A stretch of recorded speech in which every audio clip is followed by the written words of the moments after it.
Commander Nathan Hayes sat in his office on Earth Station, drinking cold coffee and reading reports about trade agreements with the Andromedan Coalition.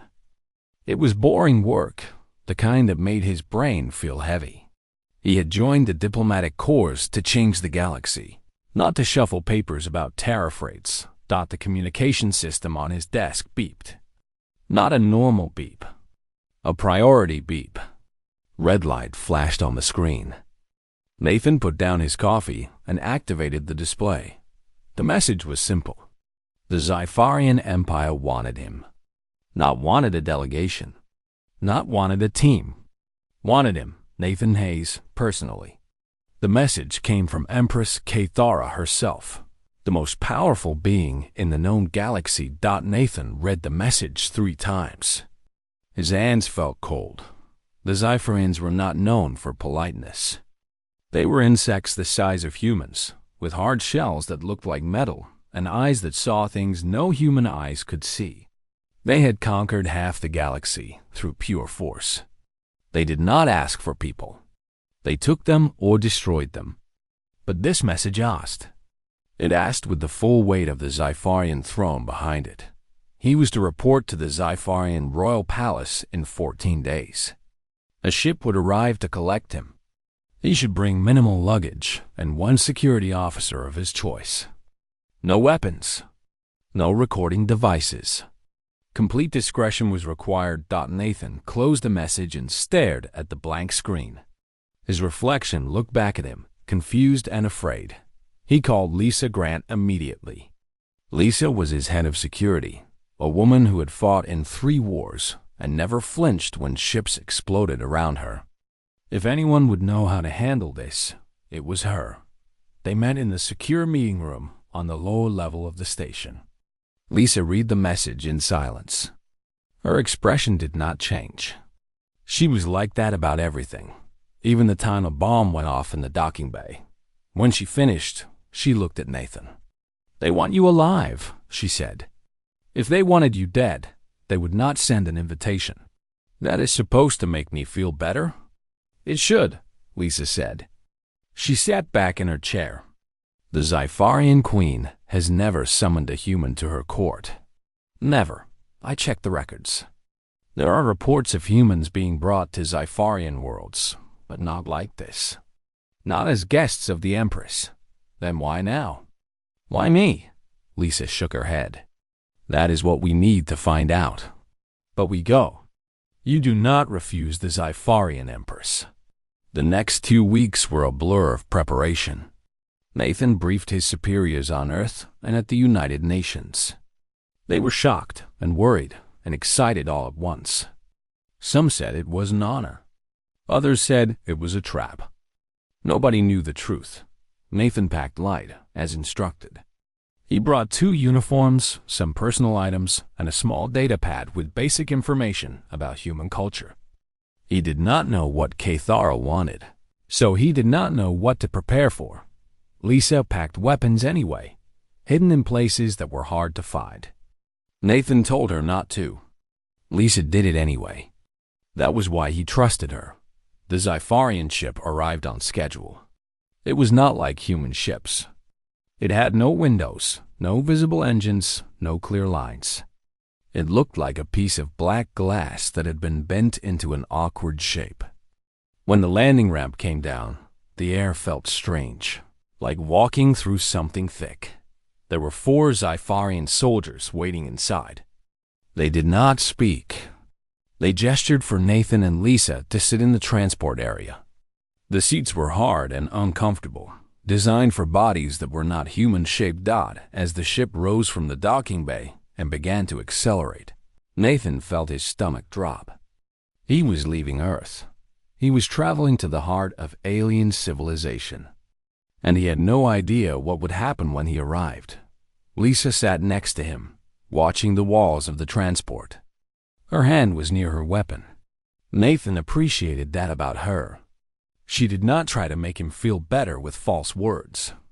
She just prepared for bad things. The journey through space took 3 days. There was no windows, so Nathan could not see anything except the metal walls. He and Lisa were given food that was almost edible and water that tasted wrong. The Zypharians did not interact with them. They sat in the main chamber, silent and still, like statues. On the third day, the ship began to slow. The gravity changed. They were approaching Zypharia Prime, the capital world of the Zypharian Empire. The landing was smooth. The ramp descended, and Nathan saw his first view of the Zypharian royal palace. It was enormous. Crystalline structures rose into the sky, each one reflecting light in ways that made his eyes hurt. The architecture had no straight angles. Everything curved and twisted and grew upward like frozen water. The buildings were connected by bridges that looked too thin to hold anything but seemed solid and strong. The guards gestured for Nathan and Lisa to exit. The air outside was cold and smelled like metal and something else, something Nathan could not identify. The sky was orange, and two suns hung low on the horizon.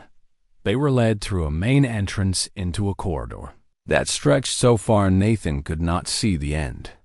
The walls were smooth and polished. Every 100 meters, there were guards standing still, watching them pass. Nathan counted 20 guards before he stopped counting. They walked for what felt like an hour. Lisa stayed close to Nathan, her eyes moving to every shadow, every corner. This was her element, a place where danger could come from anywhere.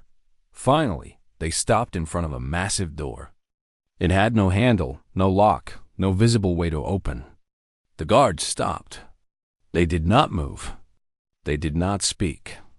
The door opened anyway. A voice came from inside, translated through some device Nathan could not see. The voice was female and calm and very certain. "Come inside. Commander Nathan Hayes. I have been waiting for you." Nathan took a breath. He stepped forward into the throne room of the Zypharian Empress. Lisa followed, her hand still close to her weapon. This was the moment that would change everything. But Nathan did not know it yet. The throne room was bigger than anything Nathan had ever seen. The ceiling stretched so high that he could barely see it. The walls glowed with soft light that seemed to come from inside the crystal itself. At the far end of the chamber, on a raised platform, sat the Zypharian Empress Cathara. She was larger than the guards. Her carapace was deep blue with patterns of gold running across it like veins.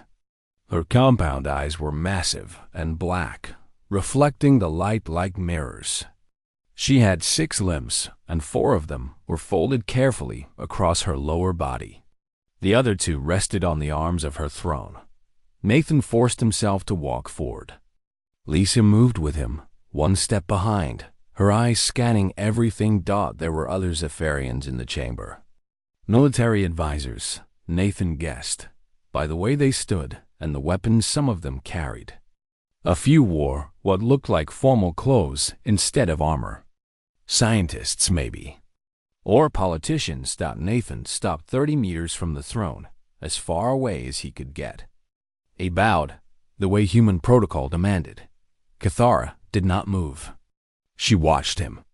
Nathan could feel the weight of her eyes on him, studying, analyzing, looking for something in his face and body. The silence stretched out.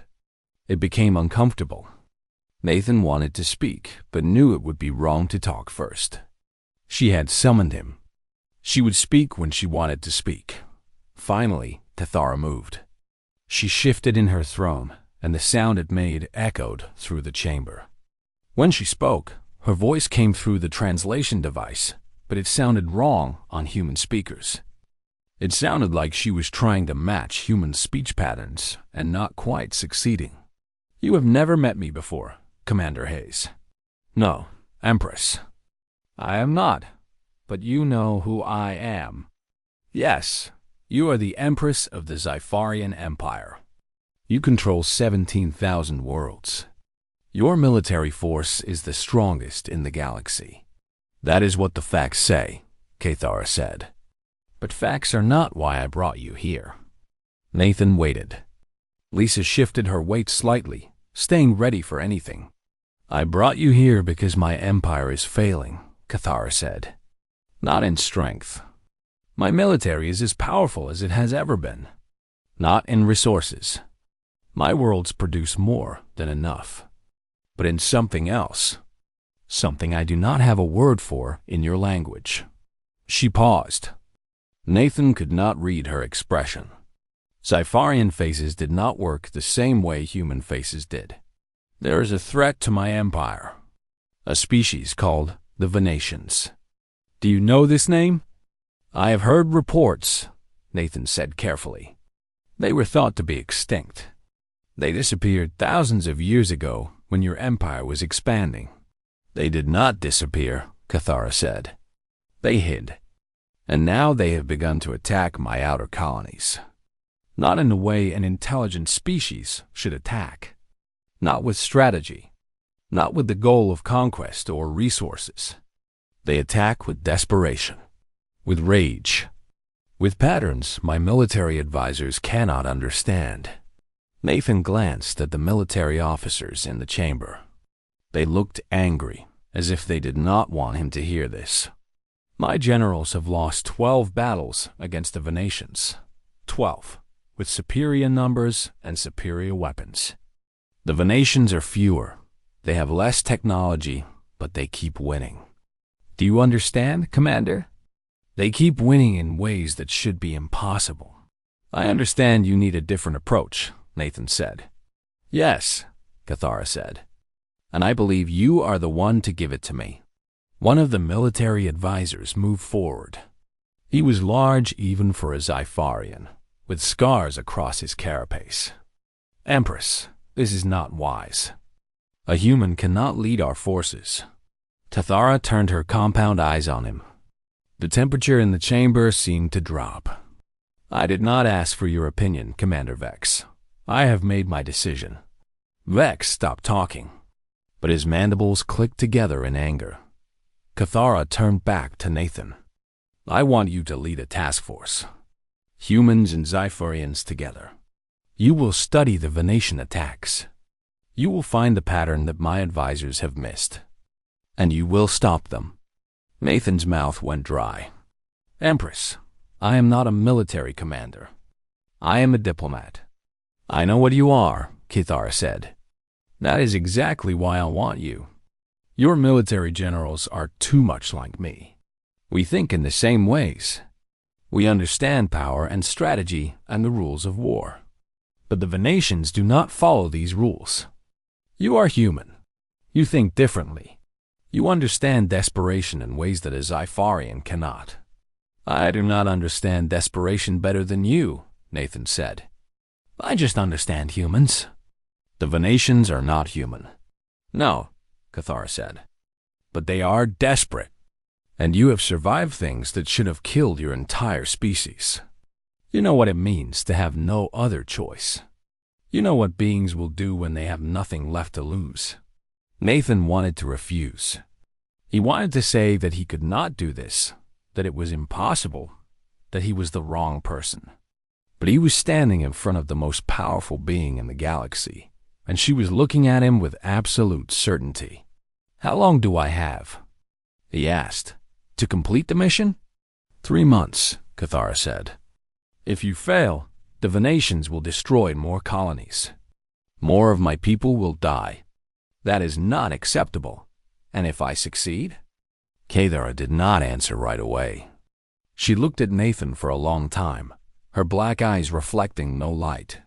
If you succeed, she finally said, then you will have taught my empire something we have forgotten. And that will be worth more than 1,000 conquered worlds. Nathan stood in the war room, looking at maps and data he did not fully understand. Battle records floated on screens around him. Red lines showed Venetian movements. Blue lines showed Zypharian responses. The red lines moved in patterns that made no sense. Lisa stood beside him, looking at the same maps. She was better at understanding military strategy than Nathan was. Her eyes tracked the patterns, following the logic.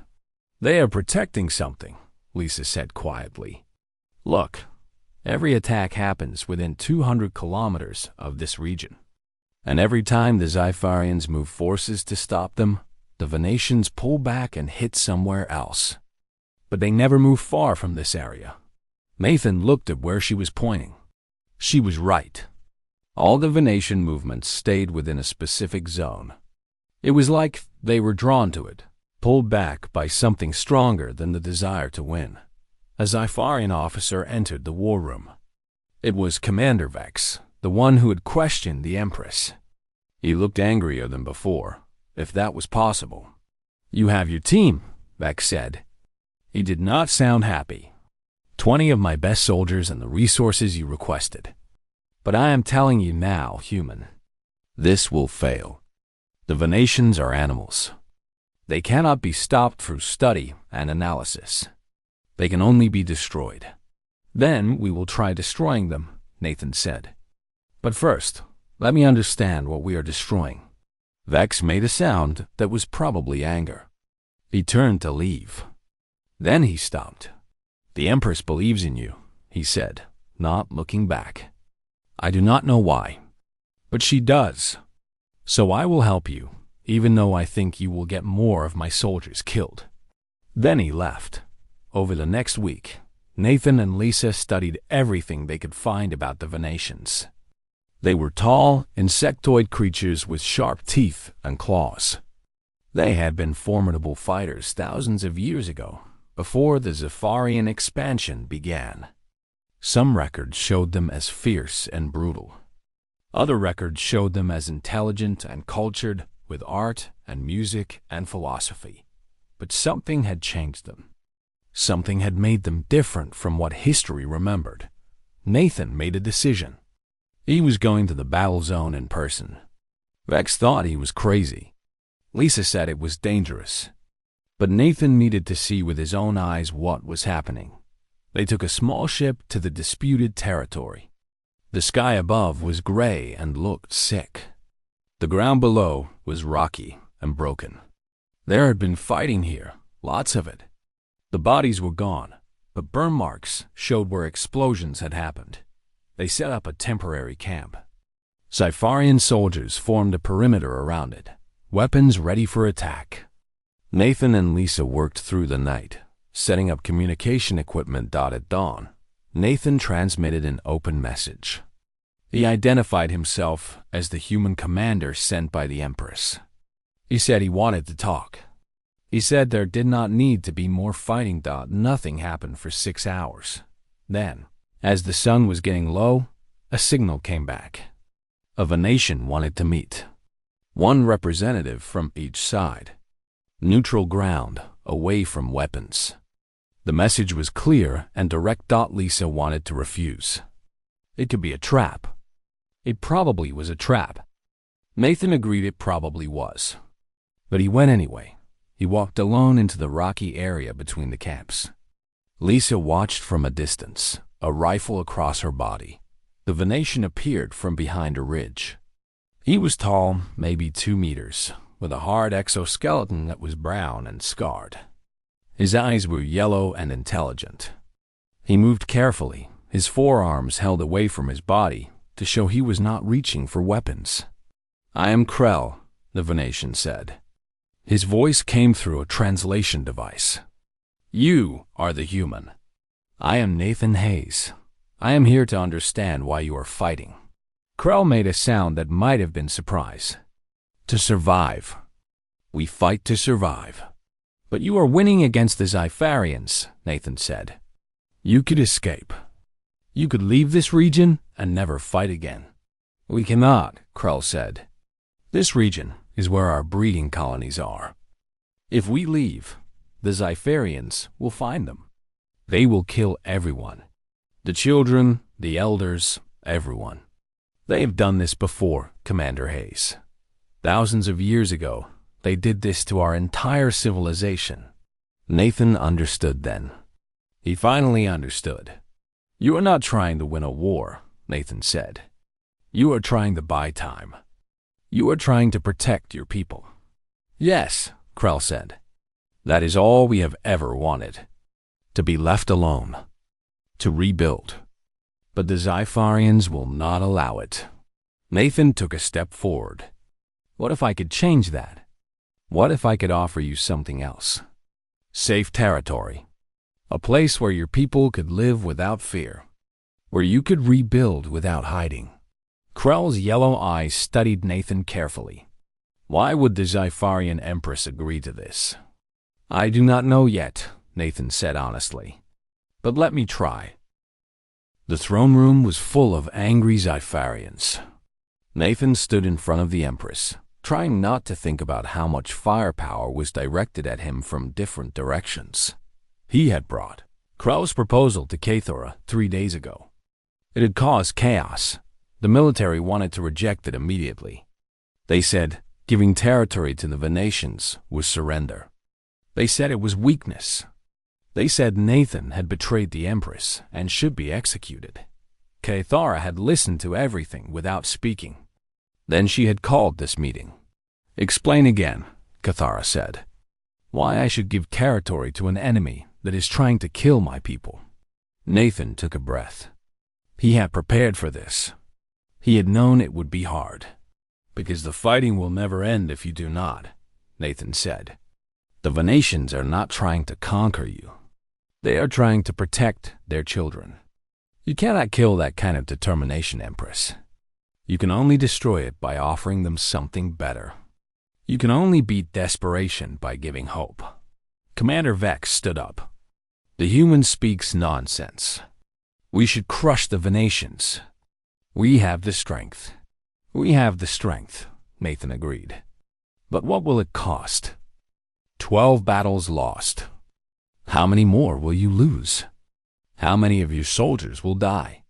And when you finally destroy the Venetians, what will you have gained?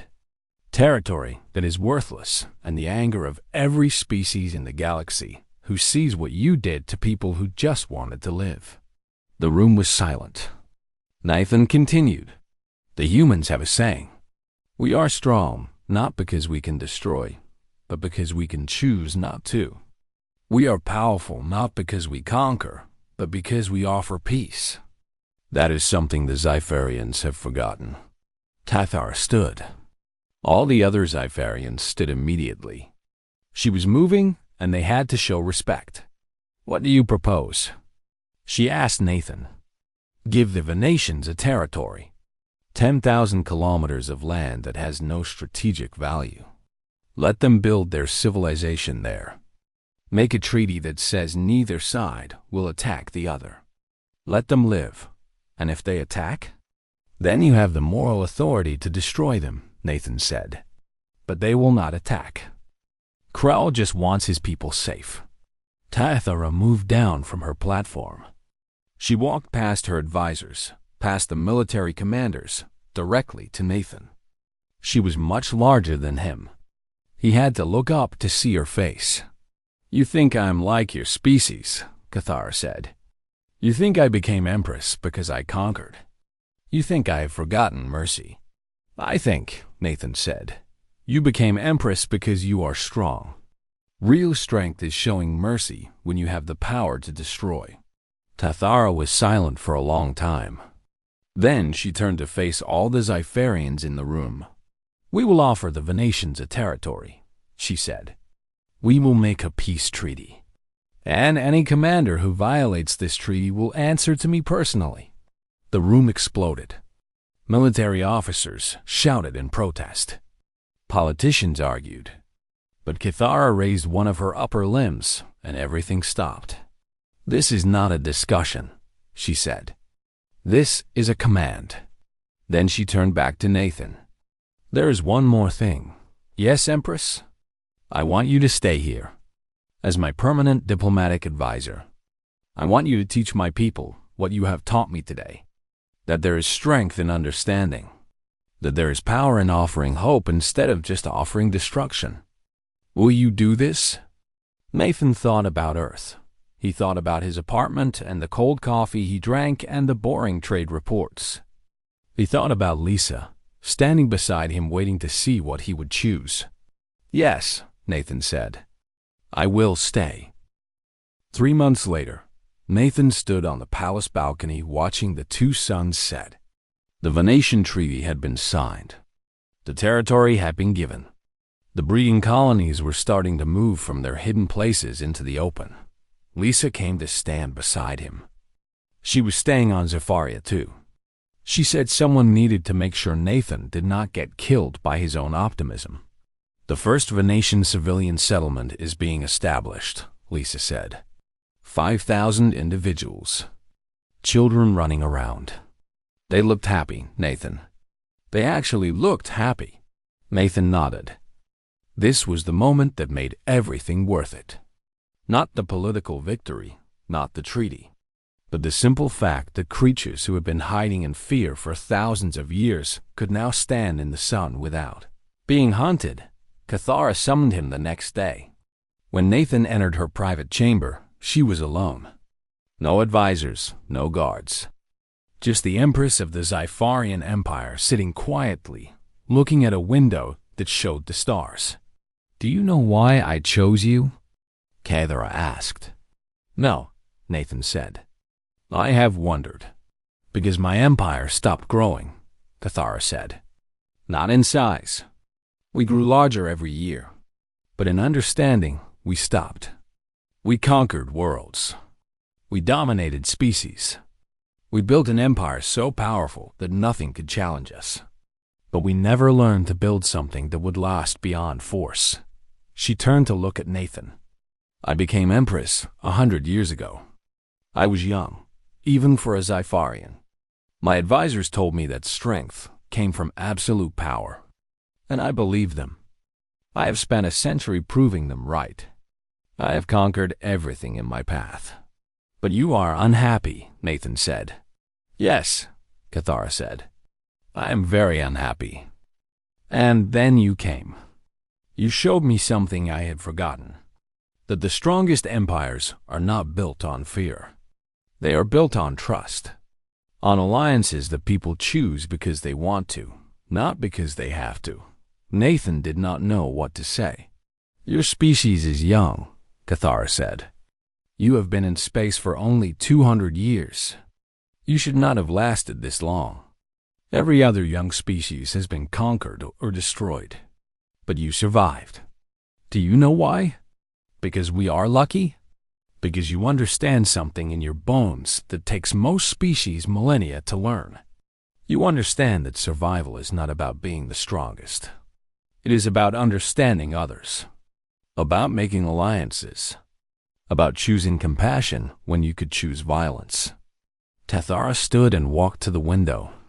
"I want your people to teach mine this. I want humans in my government, in my military, in my schools. I want my children to learn that there is more than one way to be strong. They will fight you," Nathan said. "Many Zypharians will not want this change." "I know," Cathara said, "but I am the Empress. And I have learned from you that the greatest power is not the power to dominate. It is the power to inspire change. It is the power to show others a better way." Over the next year, more humans came to Zypharia. Scientists and teachers and diplomats. They worked with Zypharians, sharing knowledge, building relationships. Some Zypharians accepted this. Others fought it. But slowly, the culture began to change. The Venetian territories flourished. Trade routes were established. Shared research programs began. Species that had been mortal enemies 5 months ago were now working together on problems that affected them both. Nathan walked through the palace one day and saw a Zypharian young one, not yet full grown, studying with a human teacher. The young one was learning about human history, about how humans had survived against impossible odds, about how humans had learned to build communities instead of just conquering them. This was what Cathara had wanted. Not conquest, not domination, but the chance for species to learn from each other and grow stronger together. That night, Nathan stood again on the palace balcony. The two suns were setting, painting the sky in colors that Earth's single sun never could. Lisa was away on a diplomatic mission to another world. Other humans were spread throughout the Xipharian Empire now. Building a bridge between species, Nathan thought about how life changes. He had arrived on Xipharia as a diplomat, someone who knew how to use words to solve problems. He was leaving as something else. Not a general, not a politician, something better. Someone who had helped teach an entire civilization that strength was not the same as power. That the mightiest empires were not built through force, but through understanding. The stars were beginning to appear in the darkening sky. Nathan knew that Earth was out there, somewhere in the distance. He would go back someday, maybe. He would tell Earth's leaders what he had learned. That humanity's real gift to the galaxy was not weapons or technology. It was the ability to understand desperation, to offer hope, and to see the possibility for peace, even when conflict seemed impossible. Behind him, Kathara entered the balcony quietly. She stood beside Nathan, looking at the same stars. "Are you happy here?" she asked. "Yes," Nathan said. "I think I am." "Good," Kathara said, "because the galaxy is going to need you. There are many other conflicts waiting to be solved. Many other species that do not yet understand what you have taught me. Your work is only beginning." Nathan looked at the Empress, then back at the stars. She was right. There was so much more to do. So many more species that could learn that the path to peace was not through weapons, but through understanding. He smiled. This was what he had always wanted. Not to shuffle papers about trade agreements. Not to attend boring diplomatic functions. But to change the galaxy. To show everyone that peace was possible. Tele.